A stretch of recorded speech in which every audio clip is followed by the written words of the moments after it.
Right now we have Sami Cone in the kitchen with us, and from now to the end of the year, it's a feeding frenzy. Our frugal mom is ready for some gatherings with some tasty bite-sized treat. She's got sweet potato bites, 2 ways. 2 ways. All right, 2 ways. So easy, healthy, frugal, of course, right? Okay, so yes. This got to be frugal. Has to be frugal. Doesn't use a lot of ingredients, and I do most of my shopping at Aldi, so it's cheap there already. Okay. Anyway, if you can put some of that coconut oil into this saute pan. This is gonna do a lot of double duty for us. Okay. That's perfect. I use coconut oil because we're doing sweet and savory.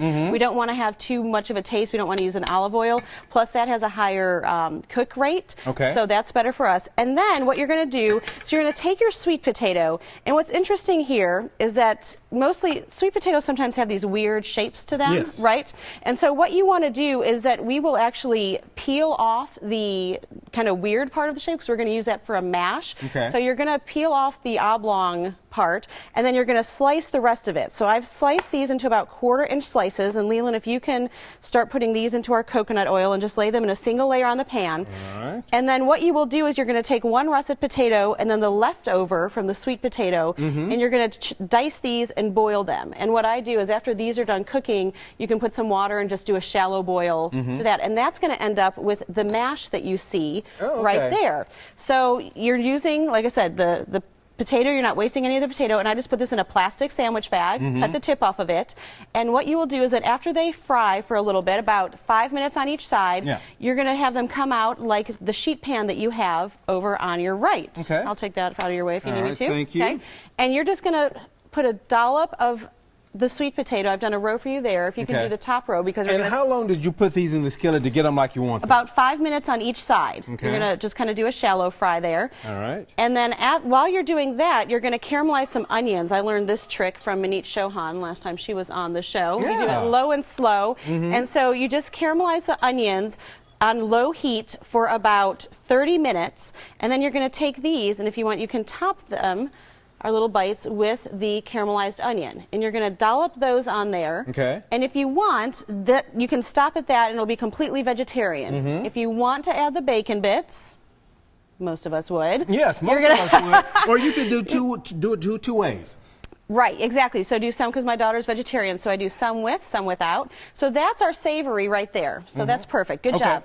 You won that. So now we have our extra, and like I said, normally we would just flip these about halfway through, and you get a little bit of the brown skin on that, as you can see on the sheet pan there. All right, I'm going to eat your $1 to share the bacon. All right, I love it. In another small shallow pan, you're going to put a tablespoon of butter and a tablespoon of brown sugar. And we're just going to melt that a little bit. And then if you can add about half of those are just chopped pecans that I also grabbed at Aldi, because the nuts can get really expensive if you're not careful where you get those. And that's, again, going to go for about 5 minutes really low. Yes. Okay?